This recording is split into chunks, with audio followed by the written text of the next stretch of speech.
ಅರ್ಬನೈಸೇಷನ್ನ impact sir, ನಗರೀಕರಣದ ಪರಿಣಾಮಗಳಿದು. ಏನಾಗುತ್ತೆ, ಮೊದಲೆಲ್ಲ undivided ಫ್ಯಾಮಿಲಿಗಳು, ಅವಿಭಕ್ತ ಕುಟುಂಬಗಳಿದ್ದು. ಅದಾದಮೇಲೆ ಒಂದು ಸ್ವಲ್ಪ ದೊಡ್ಡ ಕುಟುಂಬಗಳು ಉಳಿತು. ಈಗ ಸ್ಮಾಲ್ ಫ್ಯಾಮಿಲಿ, ಗಂಡ ಹೆಂಡತಿ ಇಬ್ಬರೇ ಇರಬೇಕು ಅಂತ ಮೈಂಡ್ ಸೆಟ್ಗಳು ಯಾವ ಥರ ಬೆಳೀತಾ ಇದೆ ಅಂದರೆ, ಗಂಡ ಹೆಂಡತಿ ಇಬ್ಬರೇ ಇರಬೇಕು, ಪ್ರೈವೇಸಿ ಬೇಕು ಅವ್ರಗಳಿಗೆ.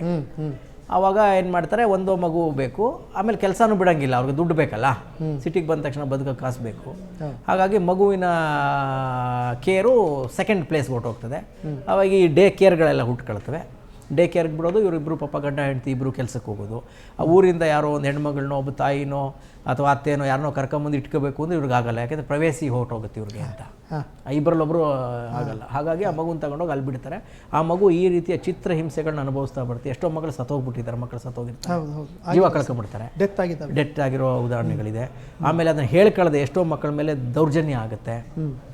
ಇದೇನಾಗ್ತಿದೆ ಸರ್, ನಮ್ಮ ಸೊಸೈಟಿ ಹಣದ ಹಿಂದೆ ಬಿದ್ದು ಎಷ್ಟೋ ವರ್ಷ ಆಗೋಗಿದೆ, ಸಂಬಂಧಗಳು ಸತ್ತು ಶತಮಾನಗಳಾಗೋಗಿದೆ.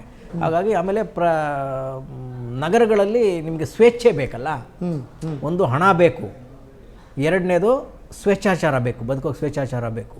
ಆಮೇಲೆ ಎರಡು ಚಿಲ್ಲರೆ ಕೆಲಸ, ಒಂದು ಸಣ್ಣದ ಒಂದು ಕೆಲಸ ಸಿಕ್ತು ಅಂದ್ರೆ ಸಾಕು, ಕುಟುಂಬರು ಹಳ್ಳಿಗರು ಅವೆಲ್ಲ ಮರ್ತು ಬಿಡ್ತಾರೆ. ಹೊಸ ಶರ್ಟ್ ಬಂತು ಅಂದರೆ ಅವನ್ನ ಅಸಡ್ಡೆ. ಹಾಗಾಗಿ ತಾಯಿನೂ ಬರಲ್ಲ, ಇಲ್ಲಿ ಸಂಬಂಧಿಕರು ಬರಲ್ಲ. ಒಂದು ಚಿಕ್ಕ ಮನೆ ಮಾಡ್ಕೊಳ್ಳೋದು, ಮಗು ಒಂದು ವರ್ಷ ನೋಡ್ಕೊಳ್ಳೋದು, 1.5 ವರ್ಷ ಆದಮೇಲೆ ಮಗುನ ಅಲ್ಲಿ ಬಿಸಾಕೋದು, ಹೋಗೋದು. ಆ ಮಕ್ಕಳುಗಳು ಚಿತ್ರ ಹಿಂಸೆ ಆಗಿ ಹಿಂಗೆ ಅನುಭವಿಸಿ ಸಾಯೋದು.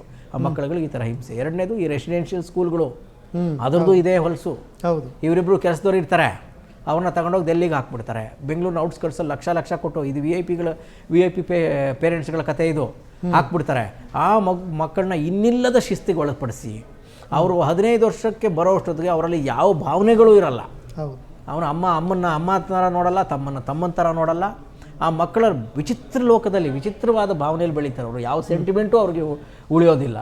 ಹಾಗಾಗಿ ನಮ್ಮಲ್ಲಿ ನೈತಿಕತೆ ಮತ್ತೊಂದು ಎಲ್ಲ ಬುಲ್ಶೀಟ್ ಆಗಿ ಮಾರ್ಪಡ್ತೀವಿ ಸರ್. ನಮ್ಮ ಮೈಂಡ್ ಸೆಟ್ಗಳು ಎಷ್ಟು ಕರಪ್ಟ್ ಆಗಿದೆ ಅಂದರೆ, ನಮ್ಮ ಯುವಜನರ ಮೈಂಡ್ ಸೆಟ್ಗಳು ಎಷ್ಟು ಕರಪ್ಟ್ ಆಗಿದೆ ಅಂದರೆ, ಯಾರೂ ಬೇಡ, ನಮ್ಮ ಅಮ್ಮನೂ ಬೇಡ, ಕುಟುಂಬ ಬೇಡ, ಊರು ಬೇಡ, ಹಳ್ಳಿ ಬೇಡ, ಅದು ಬೇಡ. ಸಿಟಿಯೇ ಶೋಕಿ ಬೇಕು, ಕಾಸು ಬೇಕು, ಮಕ್ಕಳು ಸತ್ರ ಸಾಯಿಲಿ. ಕ್ಷಣ ಕ್ಷಣದ ಸುದ್ದಿಗಳಿಗಾಗಿ ಫ್ರೀಡಂ ಟಿವಿ ಸಬ್ಸ್ಕ್ರೈಬ್ ಮಾಡಿ, ಲೈಕ್ ಮಾಡಿ ಹಾಗೂ ಫಾಲೋ ಮಾಡಿ. ಹೊಸ ಸುದ್ದಿಗಳ ನೋಟಿಫಿಕೇಶನ್ಗಾಗಿ ಬೆಲ್ ಐಕಾನ್ ಮೇಲೆ ಕ್ಲಿಕ್ ಮಾಡಿ.